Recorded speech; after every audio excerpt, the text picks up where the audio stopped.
Bismillahirrahmanirrahim.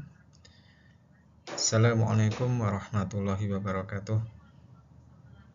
Alhamdulillahi wa syukurillah wa la haula wa la quwata illa billah. Asyhadu an la ilaha illallah wahdahu la syarikalah wa asyhadu anna Muhammadan abduhu wa rasuluh alladzi la nabiyya ba'dah. Yang kami hormati Bapak dosen, Bapak Dr. Sepki, dan teman-temanku sekalian. Pada kesempatan ini kami dari kelompok 15 yang terdiri dari Ibu Ari Indriani, Ibu Gina Sabrina, dan saya sendiri, Sugeng, akan menyampaikan sebuah hasil review atas artikel yang berjudul Halal Certification Governance in Indonesia, an Islamic Legal Appraisal Based on Maslahah Principles, karya Setiawan bin Lahuri dan rekan-rekan, yang dipublish pada Juris volume 24 nomor 2 tahun 2025. Bapak dan Ibu, artikel ini membahas bagaimana tata kelola sertifikasi halal di Indonesia ditinjau dari perspektif hukum Islam, khususnya menggunakan prinsip maslahah. Dalam presentasi ini, kami tidak hanya menjelaskan isi artikel, tetapi juga mengevaluasi tentang kekuatan, kemudian kelemahan, serta memberikan kritik akademik dan juga rekomendasi untuk pengembangan artikel ini berikutnya.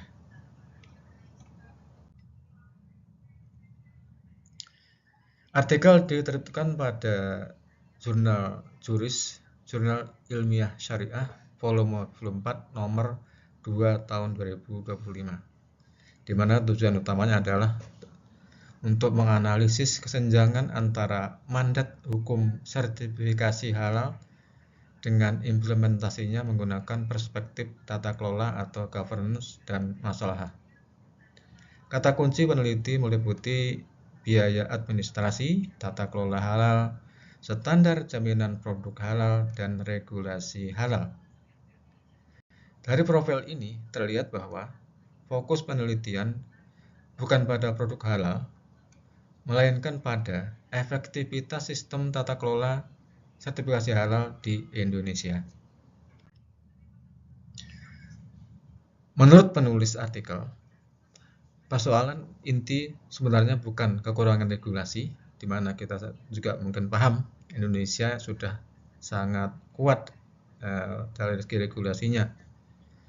Masalah justru berada pada kualitas tata kelola, terutama dalam implementasi BPJPH, kemudian dalam koordinasi kelembagaan dan dalam dukungan anggaran. Sehingga artikel ini menggunakan 3 sudut pandang sekaligus, yaitu governance, public policy, dan maqasid syariah. Dengan demikian, peneliti berusaha untuk menjawab mengapa regulasi yang baik belum menghasilkan implementasi yang optimal. Kemudian berikutnya, penulis menunjukkan adanya kontradiksi. Di satu sisi, sertifikasi halal diwajibkan oleh negara, namun di sisi lain, prosesnya masih sulit dijangkau, terutama oleh kalangan UMKM. Hambatan tersebut berasal dari prosedur yang kompleks, kemudian koordinasi antar lembaga yang belum konsisten, lalu biaya sertifikasi yang terbilang masih tinggi, serta kapasitas auditor dan pengawasan yang belum optimal. Sehingga tujuan perlindungan konsumen berpotensi tidak tercapai secara merata. Inilah alasan mengapa tata kelola menjadi isu sentral dalam penelitian ini. Kemudian berikutnya, dalam SISGAP, penulis menjelaskan bahwa penelitian sebelumnya umumnya terbagi menjadi 2 kelompok. Kelompok pertama lebih banyak membahas daya saing produk halal dan perilaku konsumen, Sementara kelompok kedua lebih fokus pada hubungan kelembagaan seperti BPJPH, MUI, LPH, dan LPPOM. Nah, menurut penulis, masih sedikit penelitian yang menghubungkan hambatan nyata yang dialami UMKM dengan konsep masalah sebagai dasar evaluasi kebijakan. Maka atas dasar itu mereka mengklaim memiliki kebaruan atau novelty, yaitu berupa kerangka penilaian tata kelola halal berbasis maslahah. Artikel menggunakan 4 konsep utama. Yang pertama adalah sistem weakness, yaitu kelemahan struktural maupun operasional. Yang kedua adalah good governance, yang menekankan transparansi, akuntabilitas, tanggung jawab, independensi, dan keadilan. Ketiga adalah konsep sertifikasi halal sebagai mekanisme legal untuk menjamin kehalalan produk. Kemudian semuanya dikaitkan dengan prinsip maslahah, khususnya hifz al-din, hifz al-mal, hifz al-aqal, keadilan, dan raf al-haraj. Namun sebagai reviewer kami menilai hubungan antar konsep tersebut belum dirumuskan menjadi indikator atau model yang dapat diuji secara empiris. Berikutnya dari segi metodologi penelitian. Jadi penelitian menggunakan pendekatan kualitatif empirical legal research. Data diperoleh melalui wawancara semi terstruktur dan studi dokumen hukum. Lalu penulis menyebutkan terdapat 10 informan yang berasal dari regulator, akademisi, praktisi, dan pelaku usaha. Analisis dilakukan melalui proses coding, pengelompokan tema, validasi tematik, dan interpretasi. Namun menurut kami sebagai reviewer, penjelasan mengenai teknik validasi, kemudian posisi peneliti, serta bukti saturasi data masih kurang memadai. Sehingga transparansi metodologinya belum sepenuhnya kuat. Berikutnya, penelitian menghasilkan 3 temuan utama. Yang pertama, regulasi dinilai masih tumpang tindih sehingga menimbulkan ketidakpastian. Kedua, biaya sertifikasi masih menjadi beban besar bagi UMKM. Yang ketiga, sistem jaminan halal menghadapi tantangan berupa proses yang rumit tadi, lemahnya monitoring, dan rendahnya literasi halal. Nah, ketiga persoalan tersebut saling berkaitan sehingga membentuk hambatan struktural dalam implementasi sertifikasi halal di Indonesia. Nah, bagian ini merupakan kontribusi utama artikel Jadi di bagian appraisal berbasis masalah setiap masalah tata kelola dihubungkan dengan prinsip maqasid syariah. Ambiguitas hukum dinilai mengganggu hifz al-din, sehingga solusi yang ditawarkan adalah harmonisasi regulasi. Kemudian beban biaya berkaitan dengan hifz al-mal dan raf'al al-haraj, sehingga diperlukan subsidi dan tarif yang proporsional.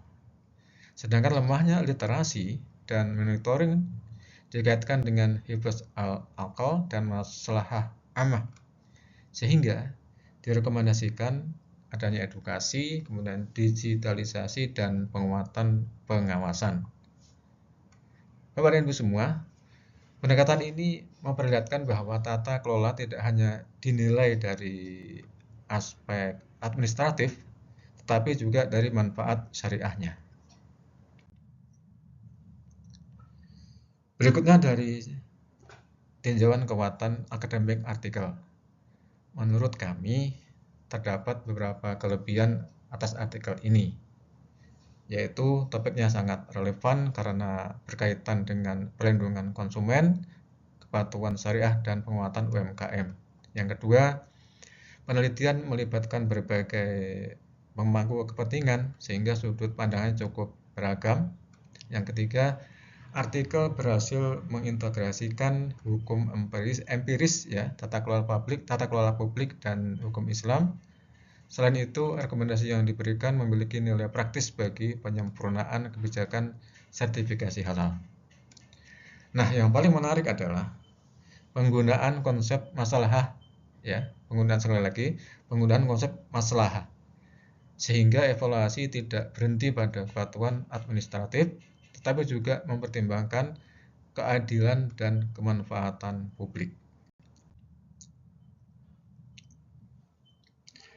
Kemudian kami juga mereview secara kritis ya kekurangan fundamental dari artikel ini, di mana kami menemukan beberapa kelemahan penting menurut kami. Yang pertama, masih terdapat inkonsistensi jumlah informan antara metode dan hasil. Yang kedua, validitas penelitian belum dijelaskan secara rinci. Yang ketiga, metode empirical legal research belum dijabarkan secara operasional. Yang keempat, tema penelitian tampak berulang sehingga proses pembentukan tema kurang jelas begitu ya. Yang kelima, kesimpulan yang diambil menurut kami terlalu luas jika hanya didasarkan pada 10 informan. Kemudian dari sisi kritik konseptual atas analisis masalah dapat kami sampaikan bahwa secara konseptual kami memberikan 4 kritik utama. Yang pertama, klasifikasi masalah masih kurang tepat menurut kami, di mana penjelasan mengenai hajiyah lebih mendekati konsep tahsiniyah dalam literatur klasik. Yang kedua, kerangka masalah belum memiliki indikator operasional yang dapat digunakan sebagai alat evaluasi. Yang ketiga, hubungan antara prinsip masalah dan indikator good governance belum dijelaskan secara sistematis. Lalu yang keempat adalah argumentasi hukum Islam masih perlu diperkuat dengan pembahasan usul fikih yang lebih mendalam. Oleh karena itu, berdasarkan pada kritik tersebut, kami mengusulkan 5 prioritas revisi ya, yaitu memperkuat metodologi penelitian, kemudian memperbarui dasar hukum, kemudian mempertajam analisis maslahah, kemudian membatasi ruang lingkup klaim penelitian, serta menyusun framework evaluasi yang menghubungkan masalah tata kelola, kemudian bukti empiris, prinsip maqasid, dan kemudian instrumen kebijakan dan indikator keberhasilan.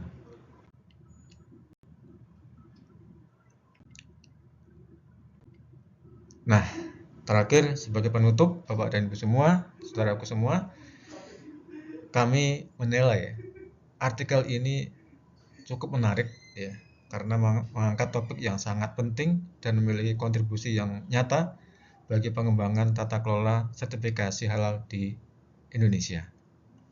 Namun, agar memiliki kekuatan ilmiah yang lebih tinggi lagi, mohon kiranya artikel masih memerlukan ya revisi mayor seperti itu, terutama pada aspek metodologi, pembaruan regulasi, dan pendalaman analisis hukum Islamnya.